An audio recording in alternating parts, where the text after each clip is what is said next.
Across the lands of Tyr, most societies regard the gnomes as mythical beings, creatures of folklore. Tales abound of their craftsmanship, forging magical weapons for ancient heroes, and inhabiting hidden subterranean cities, safeguarding lost knowledge known only to the eldest of species.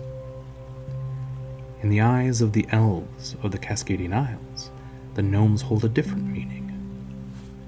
They are seen as a metaphor for the very essence of Earth, the base elements that form the very soil upon which the elves tread.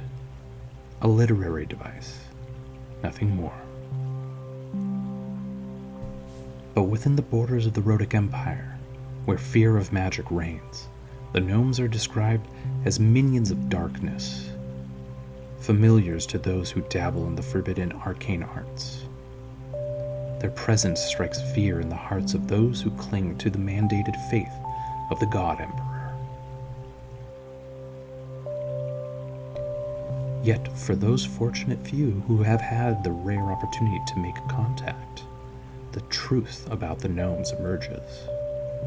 While they may appear standoffish at first, these ancient beings are characterized by their benevolence and unwavering loyalty. The gnomes, unlike their younger counterparts, have walked the soils of Aclions since time immemorial. They predate the birth of elves, orcs, and humans, standing as one of the oldest species to grace this realm. Furthermore, the gnomes are one of the 5 elemental species, intrinsically tied to the realms of creation that shape the world. Their connections to the primal forces of nature guides their lives and actions. The gnomes possess an innate understanding of the metals and stones that surround them, a wisdom granted by their spiritual connection to Zola. Through the art of Zolian magic, they harness this knowledge to craft extraordinary artifacts that have withstood the test of time, enduring through countless eons.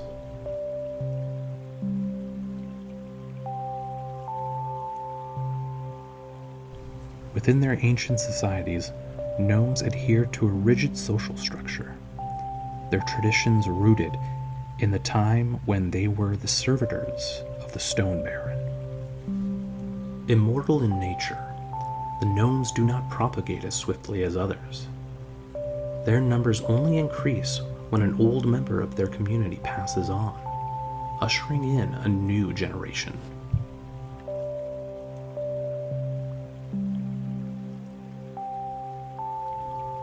Newborns are molded out of fresh soil by their parents, each offering a part of their own spirit and soul to give life. Gnome skin, eyes, and hair color are all determined by the soil they were formed from, and can vary widely from region to region. Newborns awaken physically mature, but must go through a rite of passage in order to be seen as an adult by their community. They must go around and take up tasks from the other gnomes in exchange for memories. Once they have collected enough memories, the elders will declare them an adult. How many memories needed for this depends on the gnome and the quality of the memories received.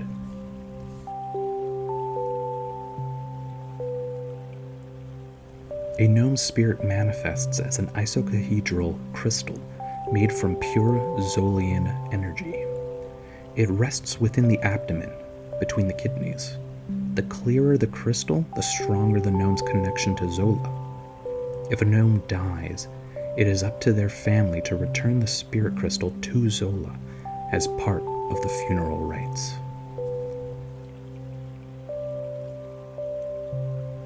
There are stories told among the people of the Empire that do look favorably on the gnomes. In the Balsamo region, the story of their first king is still told around the hearth. Theron was born to a poor farming family in the outskirts of Ada Drall's city-state of Dron Statu. At the age of 13, Theron showed signs of possessing latent magical abilities. he was a weirdling.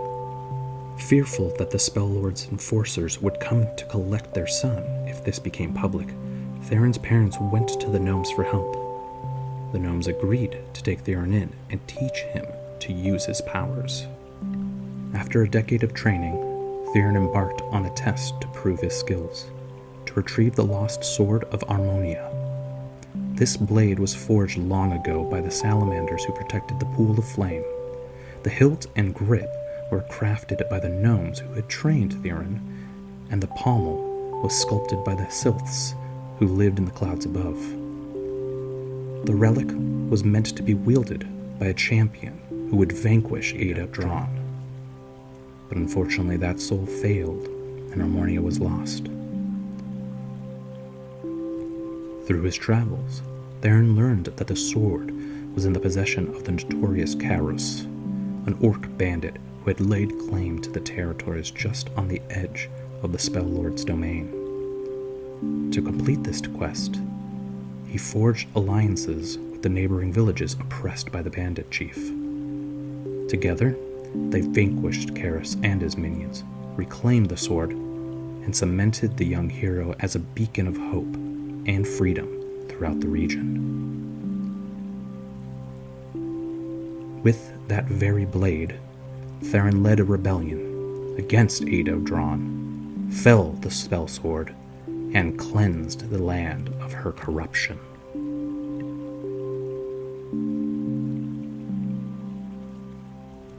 The gnomes of Aclions had seen kingdoms rise and fall, times of war and times of peace.